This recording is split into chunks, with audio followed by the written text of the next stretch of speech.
Hello and good morning, friends. Welcome to the CEC-UGC live lecture. Dear friends, as you know that we talk on different topics, different subjects from time to time, and today if we talk about, we are going to talk on John Milton's Paradise Lost. We would be conducting two sessions on this particular topic. One would be going to be today, and one in the later sessions, that is in forthcoming lectures. So dear friends, as I already said, that we would be going to discuss on John Milton's Paradise Lost, and for this discussion on Paradise Lost, we have again with us in our studios Dr. Anand Prakash. Dr. Anand Prakash is retired professor from Department of English, University of Delhi, and I believe that his experience helps us a lot in understanding various objectives and perspectives related to a particular topic. So without wasting any time, I would like to welcome our guest, Professor Anand Prakash.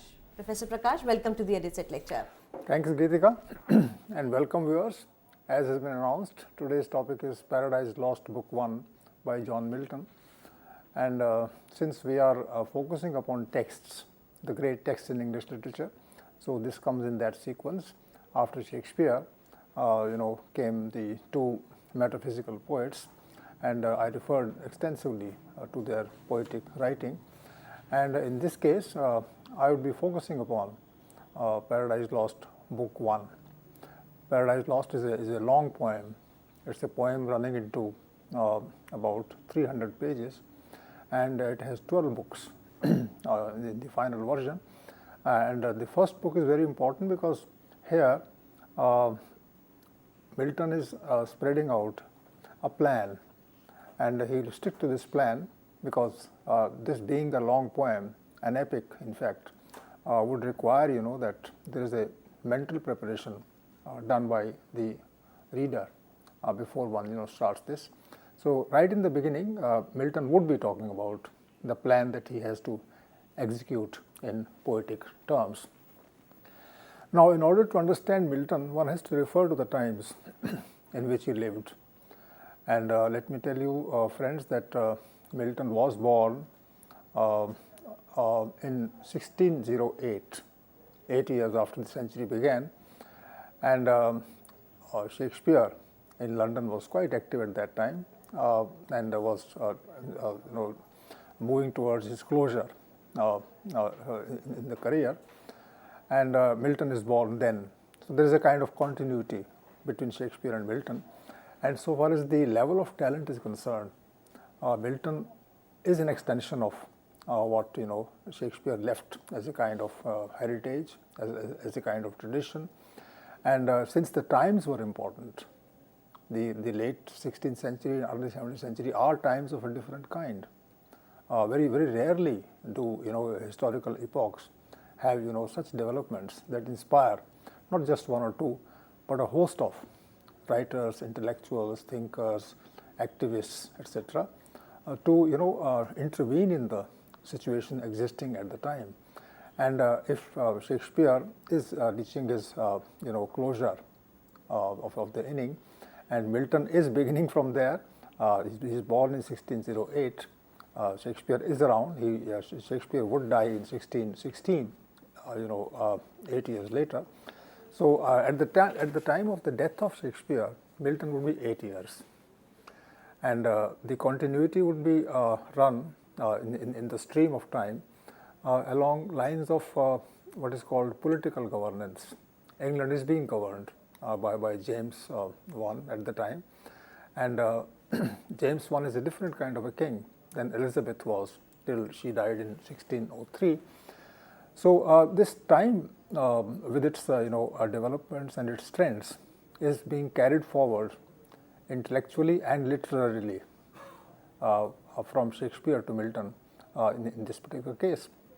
Now, since the times are changing quite fast, and as I have said in the other discussions also, the times are witness to the growth and development of Parliament, which is totally into the hands of the king at the moment, but one never knows because it has a dynamic of its own. Parliament means debates, Parliament means framing of policies, Parliament means gauging the temperature of life of the people around. their requirements, their needs, etc. The king has one view and the parliament may have another. And since society is always developing, always growing, always expanding its scope of production and management, therefore one can say that in the late 16th and early 17th century, a trend has begun, and that trend is of what can be called different kind of production. It will not be just they were peasant based. It would not be just agriculture based. There will be a large team of workers in the cities, and there will be a great deal of trade also. And England is rising in the matters of trade, so much so that it is outdoing certain other countries in Europe at the time, and a lot of wealth is being created in England, and this wealth is in the hands of traders, merchants, and people in the cities, and this wealth and its power is now translating into political activism of the parliament. I say it again because this is a direct connection with what Milton will do when he grows up as a young man and when he starts, grasping the reality of his time.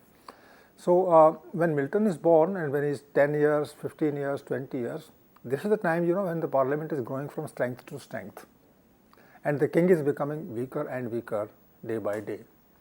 So you see this pendulum, it is on the side of the parliament now, and the king is feeling the pressure, feeling the heat, and he is threatening all the time the parliament. He is dissolving parliament almost every year, and yet he is not succeeding in containing the pressure of the parliament at that time.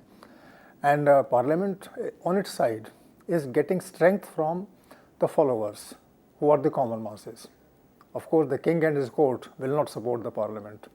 The court, the courtiers, the nobility and all, they know that in the final analysis, their fate is tied down integrally with the fate of the king. So they will willingly support the king. But then the parliament and the trading lobby there, and I don't want to go into the mechanics of this, seats in the parliament were available for sale also. And some people who were rich and who had become new landowners in England in the latter part of the 16th century, these people also had a kind of ambition to enter the parliament and to play a role there. So all these things are happening simultaneously together, and when that happens, then the society, the country is changing at the grassroots. And if the people are taking part in the parliamentary activity and in the country's politics, and the people are ranging behind the trading merchant community, then one knows that the message of change is going from the center, which is London, to all corners of the country, and which means that a kind of awakening, a kind of mass awakening is happening in England in the 1610s, 1620s onwards. And Milton is breathing in all these factors so that they will finally become a part of his mind, a part of his consciousness. Now, I have not used the word republican so far, but let me now use the word republican. A kind of republican spirit, a kind of republican sense is now coming in the air. It is there in the ideological air, it's in the political air. People discuss things, in the city. They also discuss in small towns. They further discuss it even in the rural areas. And the form of discussion can shift from one area to another. Maybe it's about religion, maybe it's about culture, maybe it's about entertainment, maybe it is about the simple ways of life. All these things are connected at that time, and people are discussing them. And with the coming in England of Protestantism in the 16th century, a large number of people are now directly hearing about the Bible, directly reading the Bible. And when you read the Bible yourself, when you hear about the Bible yourself and you start discussing, then a different view of the Bible emerges in the country. Earlier, people would go to the priest and the priest would tell them what is there in the Bible. Then, the priest also will tell the message of the Bible as interpreted by the Pope. But now the priest is talking directly to the people, and there is a kind of emphasis on reading of the Bible by the individuals. So a new kind of religious sense is happening, and when religion becomes a part of social life, then it starts affecting social life. On the other hand, social life itself starts affecting religion. Now see, religion is not then as much God-centered as it becomes social-centered, because people are discussing it and they're putting pressure on religion. So all this is happening, and religion becomes at that time, religious debates become at that time a kind of vehicle of ideas that will travel from one place to another, and a kind of area in which ideas will sprout, ideas will be generated there, and these ideas will finally accumulate in the culture, in the air, and then in literature. And when Milton lives, then he is living in the middle of all this. So this is what is republicanism or the republican spirit, and this is growing day by day in England at the time Milton is growing up. Now, viewers, Milton is 20 or so.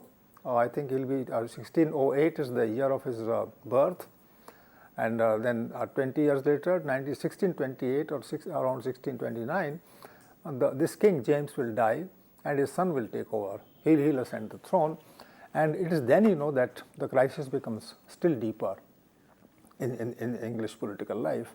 And Milton is 20 years, and he has already done his graduation. He's already done his post-graduation, let's say the masters, and he is reading Greek literature, Greek thought, Greek language. He's reading Italian.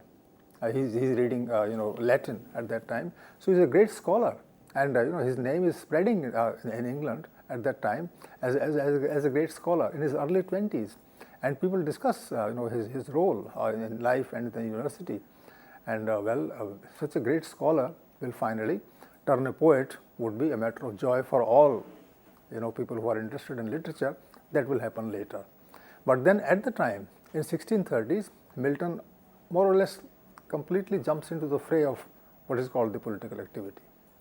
And this political activity is in the form of writing pamphlets, speaking to people, studying things nearer one's heart. For instance, there's a big debate going on at that time regarding the desirability or acceptability of divorce. Now, Christianity takes one view of human relationships, man and wife, but then can divorce happen? Shakespeare, this Milton, takes part in this debate, writes a whole pamphlet on this, and he is quite open. So you can see that Milton is taking up an intellectual stand, which is open, which is curious, which wants to study things.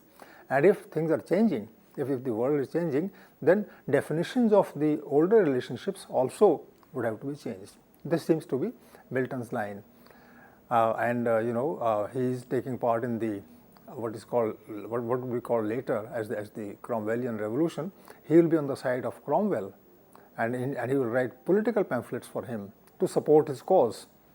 And when the Civil War happens in the late 30s and early 40s, then Milton is directly a part of it.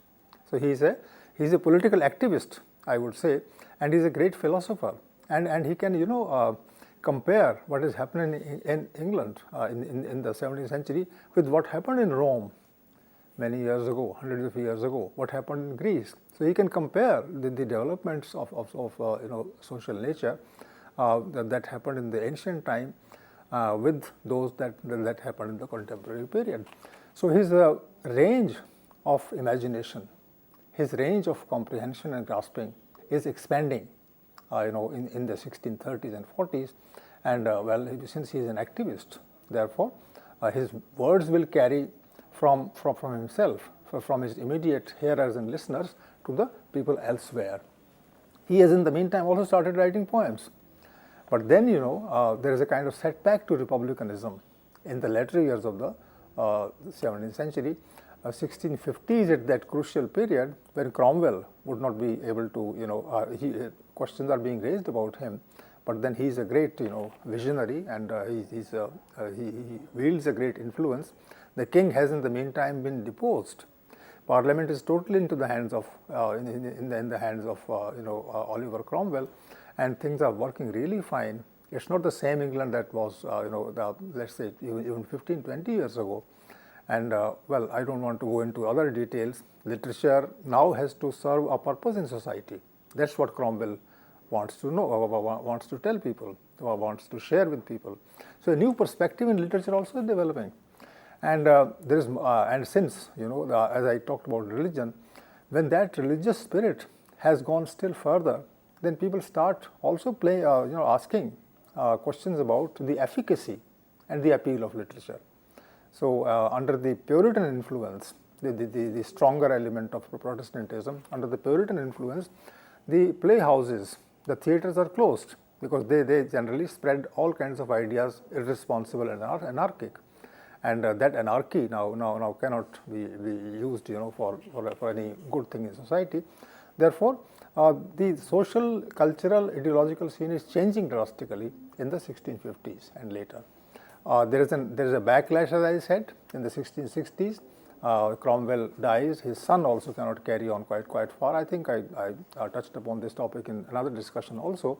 But then, what happens in the case of Milton is that his hands now are tied. He's identified with the old cause. He's identified with the cause of republicanism. But republicanism is losing its hold. Parliament is strong, but the moment Parliament is strong, then they call back the king, for a very narrow reason. These are things that happen in most of the histories in the world. When the Parliament has gained strength on the support of the people, then Parliament wants to maintain a distance between themselves and the people. So now they will curb the people. Earlier they were using them against the king. Now that the king is gone and a new king is brought on the mercy of the Parliament, therefore the Parliament doesn't require mass support, which means that the country now is coming down heavily on those people who actively participated in the social change earlier. So in this case, where should Milton go? He was a Republican. He was an activist. He would write pamphlets. He would discuss things, openly, objectively. Sometimes he would arouse the masses. Sometimes, he would tell them to go against hammer and tongs at the existing structures.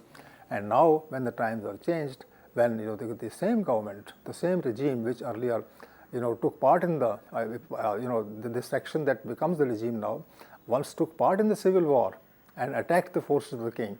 Now this particular regime now wants to curb all the freedoms and liberties of the ordinary masses, and because Milton is their champion, therefore they would not allow Milton to write or speak or act further. This is the time when Milton turns to writing in a serious manner. He was a poet earlier also, but at this time he doesn't have anything else to do. He is asked not to go out of his home. He is in a state of house imprisonment, and there is a kind of restraint on him. Even his whatever he writes is also checked. So what should he do? So in a way he starts planning now a different activity for himself, which is poetry. And when he starts writing poetry, by that time, because of many things that happened in his life, he lived a very hard life, and he almost turned blind, and he could not even read and write. Therefore, he takes help from his daughter, who is grown up, and he requests her. She lives with him. He requests her to take down whatever he speaks. So, Paradise Lost is a poem that is dictated by Milton to his daughter. And imagine the kind of mind that Milton had. He, without having a second look at the page, because when you write, I know I sometimes write, and when I write, I have to make many changes in what I do, and still I feel that perhaps I have not been able to convey. But Milton doesn't have eyes. Milton can't wield a pen now. He can't see the paper. So what should he do? So he speaks out. And that is what Paradise Lost is. It was dictated by Milton to his daughter, and a 300-page long poem, a poem which consists of 12,000 lines, because every book has more or less 1,000 lines each. So he'll churn out this. I am using the word churning out, not in the mechanical sense, but he will write regularly. He'll just speak out, and those would be the lines that are clearly measured. What am I hinting at? If I ask this question for myself, then perhaps I am thinking of the old poets who wrote, who didn't write because they didn't at that point of time believe in writing or didn't have the capacity to write like this as we do. So those people spoke, those people sang, they composed their songs in their minds, they shared those songs with the audience. I'm talking of people who were poets, let's say 3,000 years before Milton started writing, or 4,000 years ago. And the earliest epics in Europe are the epics of Greek language. You have Homer, one of the greatest epic writers, and Homer was a family, I'm told, and there were poets in it. So one after another, the tradition continued. People entertained others. They went to congregations, they spoke, and that singing, that speaking was important. Writing was not important. So as chance would have it, Milton joins indirectly the company of those who could not write but who could speak.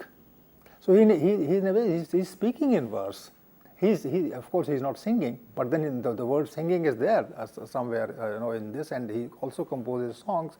But then it is the spoken word that has become important for Milton at that point of time, and that takes him even technically back to the period when epics were written, when epics were composed, when epics were shared with the whole gathering. So this is the small introduction I thought I should give you regarding the writing of Paradise Lost. And Milton, because he has read all these epics in Greek and Latin, and he has imbibed the tradition and the conventions of epic writing. Therefore, when he writes his Paradise Lost as an epic, then he knows what he is doing. He is conscious of his responsibilities as an epic writer. And these he shows in Paradise Lost in full measure. Now, one small point before I go further. Milton decides in the 17th century to write an epic in English. He could easily have written the epic in Latin, and he was a great Latin scholar. And I'll tell you later this with respect to Paradise Lost also. But he decides to write in an epic in English, which is not a developed language then. I think in my Shakespeare lectures I told you viewers that Shakespeare was one of the pioneers, perhaps the greatest pioneer of introducing. He introduced the use of English into serious writing, and Milton takes it further. Milton is not writing dramas. He is not writing to entertain people. Milton is writing to tell people as to what happened earlier. So he is a kind of a historian. He is a kind of a great poet who is sharing a perspective with the audience. And when that happens, then Milton raises the level of English very high. English doesn't have a vocabulary. English doesn't have a very large number of words, which will suit an epic writing. What should he do? Well, his answer is he will take words, borrow words from Latin. He will borrow words from Greek. How to hold the long line for as long as 800 lines or 1,000 lines in a book? Milton must have gone into this, and he realized that in order to hold the long line, he has to use the conventions of the epic of yore, of the ancient period. So he will write long sentences, long lines. When the first line, the first sentence of Paradise Lost is almost as big as 19 lines. The sentence goes on and on and on, and this shows that Milton is borrowing certain aspects of writing of the original, the ancient epic writer, who would write like this, from whose mouth words would simply flow as if in a torrent. And this torrent is watched, it's observed very clearly by the reader of Milton, particularly with respect to Paradise Lost. Now, the kind of poetic genius and the kind of level that Milton had is described beautifully by the 19th century socialist thinker Karl Marx. Somebody asked him as to what he thinks of Milton, and perhaps it was a reference somewhere, and Karl Marx said about Milton, that Milton writes poetry, says Karl Marx, the way silkworm produces silk. What a beautiful simile. Silkworm's job is to produce silk, and it comes naturally to the silkworm. So Marx says that Milton wrote poetry the way silkworm produces silk, and then the next sentence comes, that is its nature. So by nature Milton is a poet, says Karl Marx. And well, if you read the lines, you'll see that he doesn't make any conscious effort to write. He simply dictates, as I said, literally, and he just, maybe he doesn't even dictate, he doesn't even stop. He simply pauses sometimes in order to wait for the daughter to write those lines on the page, but then he is spontaneously talking about it. So his word is spontaneity.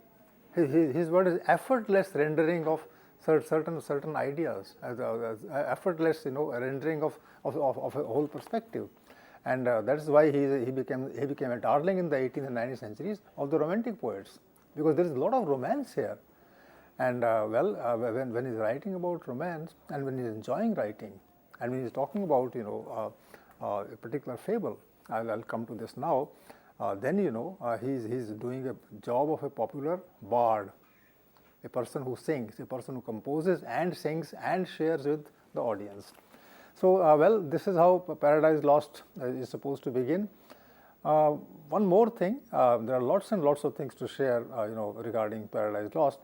One more thing was that initially Milton had the plan to write about this particular content. He had to deal with this content. He thought in the drama mode. He would write a drama in order to give certain characters roles, and those characters would speak their own ideas in the drama. But then he changed his plan and thought of writing an epic. Now, what's the difference between epic and a drama? There are two different modes. In the epic, you are supposed to sing along, and you're supposed to comment, and you're supposed to give your own version also. You give your own emphasis also, and you are standing in front of the audience as their representative, their entertainer, and somebody who is explaining to them, letting them know about what happened sometime earlier. This is the role of the epic writer. On the other hand, the role of the dramatic writer is that the dramatic writer just visualizes situations, assigns role to characters. Those characters come on the stage in person, in flesh and blood. They come on the stage and they speak their lines, and then they just carry on with the clashes, the agreements, disagreements on the stage itself. And the dramatist who has given them lines is standing in a corner, which means that the dramatist doesn't have an opinion. The opinion of the dramatist is expressed in some ways by the characters on the stage. So there are two different forms of writing, and Milton later on thought that he should not use the drama mode, but he should use the epic mode. Anyway, when he talked about content that was supposed to be dramatic initially, and gave it the form of epic, then certain forms of drama, they silently creeped in. So you will have long speeches in Paradise Lost, and speeches are made by different characters. And when these speeches are introduced, when they are brought in, then Milton makes a comment. At the end of the speech also he makes a comment, and then lets the other person speak. Now, there will be a problem with respect to this, and a very creative, very fascinating problem with respect to this. I'll come to that later. But then let me tell you that Milton is thinking now of writing an epic in English, taking inspiration from Latin, and he will follow certain conventions of epic writing. Because without conventions, you cannot write an epic. You have to be very formal. You are standing in front of audience of 2,000 people, 10,000 people, even more. The Greek epic writers sometimes faced audiences as big as 20,000 people. So you are standing before them, so you have to be formal. You can't at that point of time be informal. And Milton starts his book 1 with a formal statement. And this formal statement is supposed to be one of the finest statements, and a statement which is discussed by all students of English literature at some point or the other. So this is a statement which is, as I said, in 15 lines, in 19 lines or so, and this is supposed to be just one sentence. And here, the English, it's not an English sentence. An English sentence always starts, with the subject. Or when I say viewers, well, let me tell you this. I do this all. I start with I. So there has to be a subject in the beginning of the sentence. But in the Latin sentence, or as nearer home in the Sanskrit sentence in India, sentence may not begin with the subject. It may begin anywhere in the middle of the sentence. And Milton deliberately chooses the middle of the sentence as the beginning of the sentence. For instance, the first line is, of man's first disobedience. Now, there is no subject here. Of man's first disobedience. This is the first line, these are the first words of Milton's Paradise Lost. And somewhere, he will say, after all this, of that, etc., finally he'll say, I sing. So initially his job was to say, I sing of man's first disobedience. But I sing comes at the end, no, not in the beginning of the, and this creates a kind of an impact which is difficult to ignore. So Milton is using the Latin kind of a style. And why a long sentence? Because that is the formal thing. He is announcing that he is going to write a poem, and he'll sing a song, and he says, I sing. What is the topic of his, what is the subject of his writing, of his epic? Man's disobedience. That's how the poem begins. Human beings disobeying whom? God. When? In the beginning. So this is a poem about explanation of the disobedience of man, man disobeying God. What kind of a theme is this? Is it a religious poem? It is, of course, a religious poem. Milton says it very clearly, it's a religious poem. And in the same sentence, he will also say, that he is going to justify, and mark my words, he is going to justify the ways of God to man. Ways of God, the principles of God, the ideas of God, the perspective of God, whatever God wants, whatever God plans for human beings, all these are the ways of God. These ways the poet is going to justify, to hold them true, to prove that they are true. So if people don't believe in God, if people somehow distrust God, if people are neutral regarding God, then he will convert these people. He will tell these people to come back to the fold of God and should start believing in him. He will justify, he will give reasons why this is so. So the epic's purpose is very clear. The epic's purpose is that he will talk about human beings distrusting God, disagreeing with him, flouting his wishes, flouting his dictum, and coming to grief for that reason, and then God will be angry with them, and therefore he'll tell them how that they can come back into his fold. And Milton is in a way intervening between God and man. When I say he is intervening between God and man, then one party is man, the other party is God, and the intervening authority is Milton. What is he doing? I think he is subverting the ideas of religion. Religion doesn't require some kind of a bridge between man and God. God will directly govern the affairs of the world. God will directly tell human beings what to do and what not to do. But here he says there is a rift between God and man, and his job is to intervene and justify. So right in the beginning you can see that there is a kind of a secular voice in the poem, where Milton takes upon himself the role of justifying ways of God to man. And he starts with disobedience. And disobedience of whom? Initially the disobedience came not from human beings. There were two human beings at the time the poem begins, Adam and Eve. And there is somebody else who disobeyed God. Who was this person? And Milton is going to talk about him initially. And this person is Satan. Satan, who can be, for purposes of clarity in our case, can be called Shaitan. So he is Satan.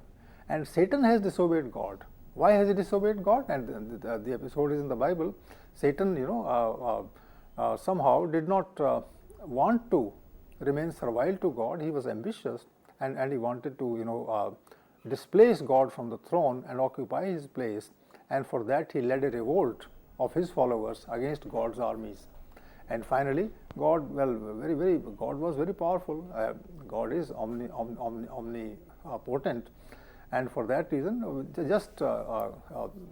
God, set the forces against him and his followers, and threw them out of heaven, and they went into the pit. They went into chaos, and they would definitely go into hell.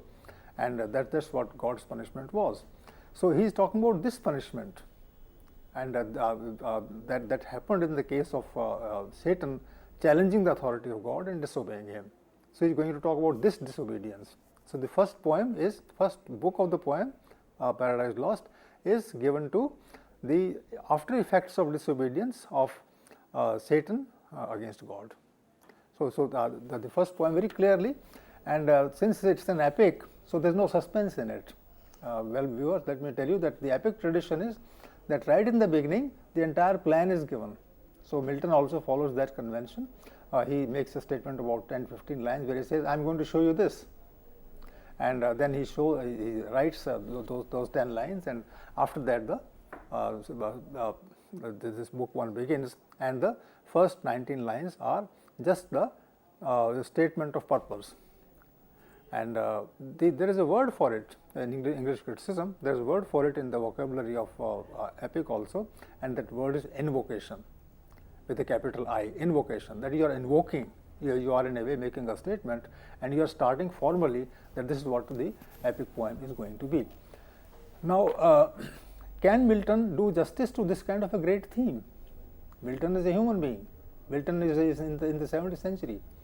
Milton is a person who is born, who will die, who will have his weaknesses, who will have his other problems to attend to. Can he really do justice to such a great theme as God? Great theme as God's relationship with man, a great theme of God handling, the challenge of Satan. They are big themes, they are lofty themes, they are high themes. These themes belong to the cosmos, they belong to stars and planets, they belong to heaven. So how can an ordinary mortal, a human being, do justice to this kind of a thing? Milton knows it. Milton knows that it's very difficult for a human being with his language, with the language at his command, to actually do justice to this kind of a message, which belongs to cosmos, which belongs to the Creator, which belongs to God, which belongs to Satan, all of them great heroes or whatever. But then Milton says, I'll do it not myself, but with the help of a goddess. And his goddess is Muse, M-U-S-E, Muse. Muse is, with a capital M, Muse is the goddess of poetry, goddess of creation, goddess of imagination.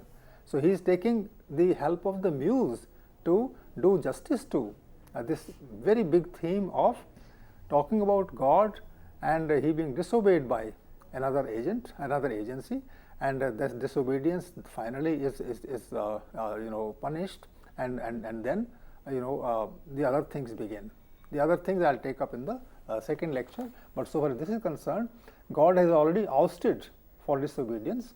He has ousted Satan and his followers. And how, when he is ousted, how do they regroup?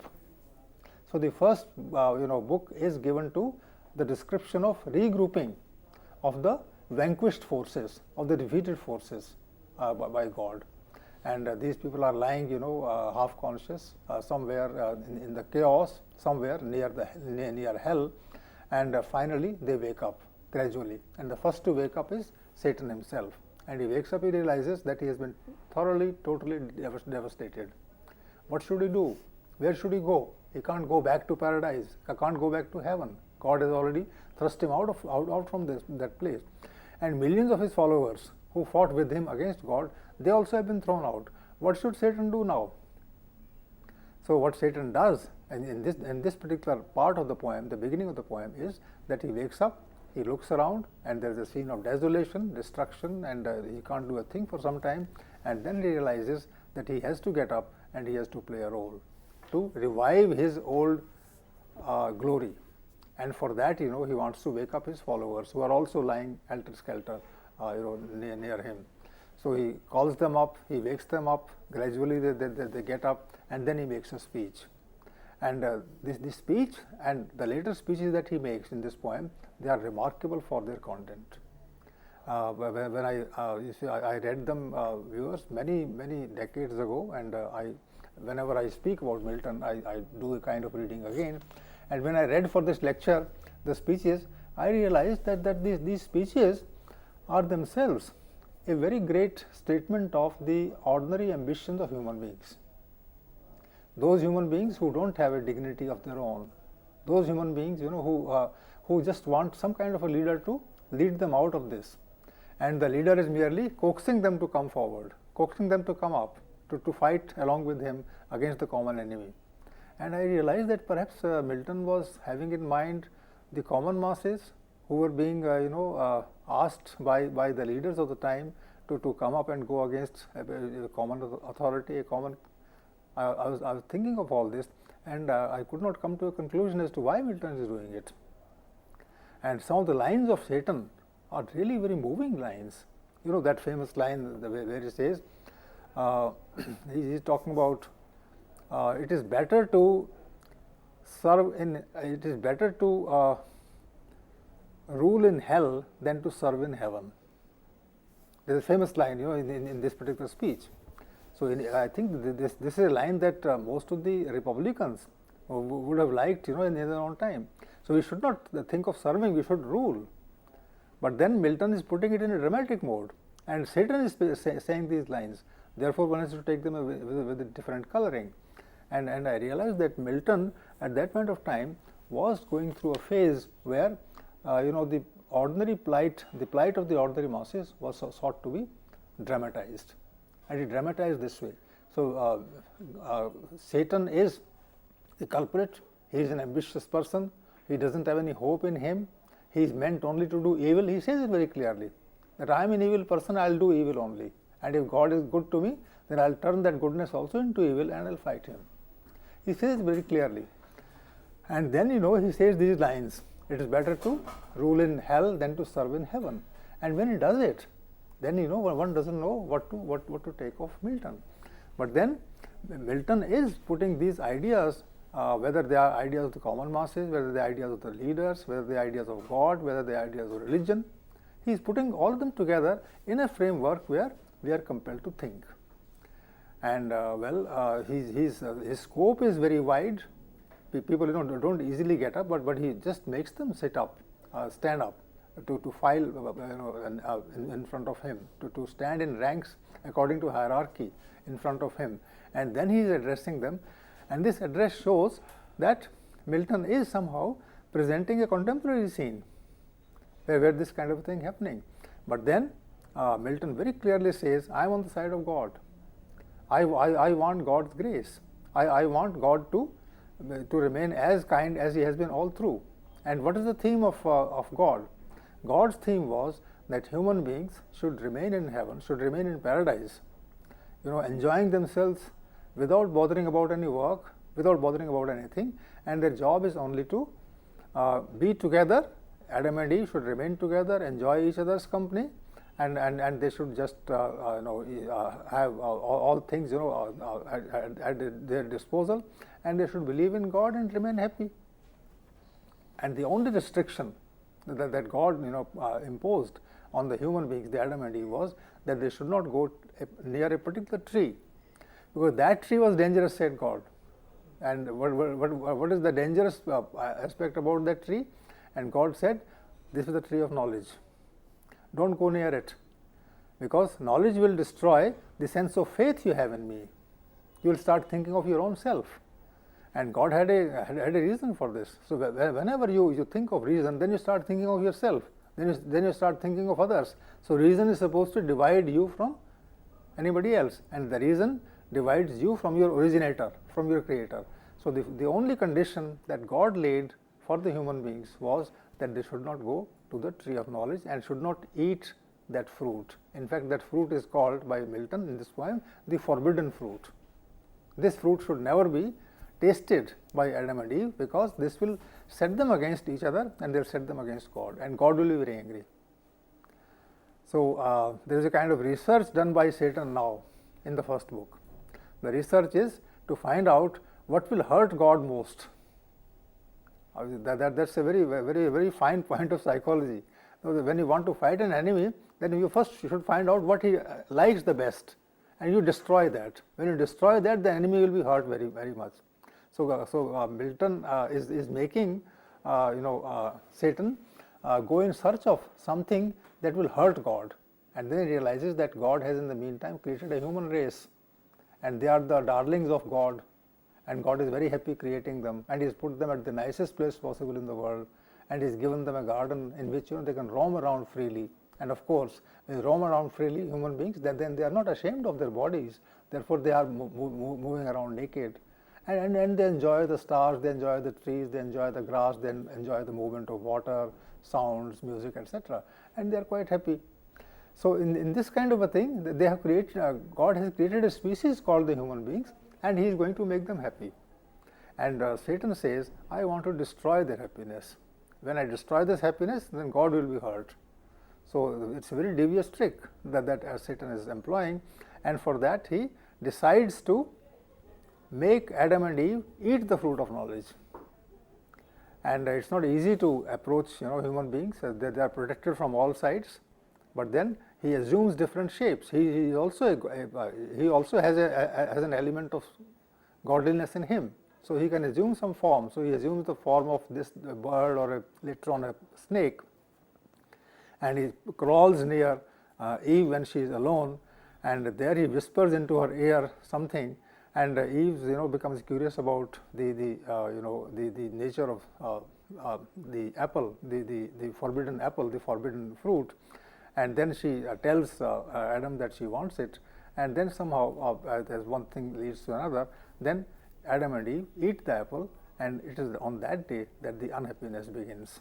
So in a way, Satan has finally succeeded in his mission of setting the human beings against God, against his wishes, because they were asked not to taste the fruit of knowledge, and he made them eat the fruit of knowledge. So this is the myth, and Milton in the first book is talking about it. Two things he does. One, that the fallen angels, the followers of Satan, Satan included, and his close associate Beelzebub, these two people and the fallen angels, they get out of the stupor. They have been defeated, so they get up, and then Satan asks them to become valiant and strong again, because they have to fight against the forces of God once more. And then he says, before that happens, he'll do some research regarding God's mission vis-a-vis human beings, and when that is done, then I'll get back and tell you as to what is to be done next. So this is the kind of plan that is there in the first book, and one or two more things about the first book, and then I come to the conclusion. Anything you would like to say about this poem? Anything I would like to say is that Milton has beautifully identified the most important relation, the creation of the universe first, as you have already said, as you have given examples of Adam and the Eve, and how the advent of the universe took place as well could be predicted from the Milton's poetry, if I am not wrong. And regarding this, one more, anyway he is rewriting the Bible. And he is writing the Bible from his angle. And what I particularly liked about Milton is that in the 17th century, a person can write the Bible and can assign roles to God, assign roles to his son, assign roles to Saturn. So author has become in fact a God himself. It is the author who is now creating God, as a character in his thing. And this is what I call secular imagination. Writer, is a creator himself. So if God is a creator of the universe, the author is a creator of ideas, images, descriptions, etc., roles that human beings as characters play, and he is able to do this. So he is writing the second Bible.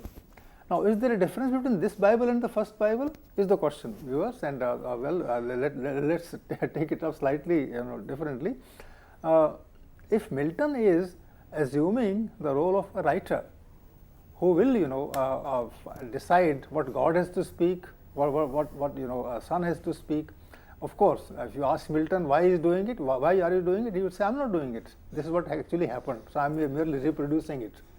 But then, as we read Paradise Lost today in the 21st century, or as people would have read Paradise Lost in the 17th century when it was published in the second half of the century, then they were approaching God and all these things through the intervention of Satan himself, Milton himself, and Milton was presenting to them an argument, and this argument was that this is how things happened. But no, you can't really say this is how things happened. Actually, you are telling how they happened. So whether they happened that way or not, nobody can find out. The only thing one can say is that this person says that this is how they happen. So in a way, Milton has himself acquired what is called the central position in Paradise Lost by telling the reader that he knows, he has seen or visualized, that this is how God happens. So in a way, the string of the puppet. I'm using words. I think some people may not exactly like this, but then as an author who is a puppeteer, he is using different characters in order to tell one another that this is how you have to play a role. So in the 17th century, some poet emerges, and this poet again and again says, well, the muse is telling me, the muse is in a way enabling me to do it, but then he is out of his own imagination, is creating this, an actual person, a person who took part in the Republican revolt against the king in the 17th century. And when he became disabled, he had this kind of visual disability. Then he could not go any further regarding this. So, friends, there are lots of things to be said about this. I'll just say one or two more and then finish this thing. Why is Milton using the Latin forms if he's writing in English? This is the last point I'll make. His sentences are Latinized. It is called Latinisms in English criticism. The word used is Latinisms. He is using Latinisms.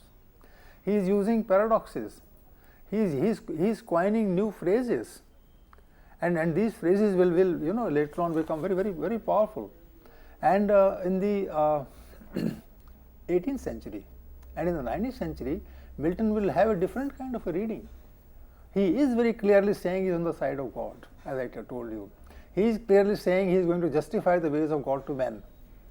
But then in the 18th century, when William Blake, the great romantic poet, started thinking about Milton, read Milton, then Blake said, no, he is not God's party.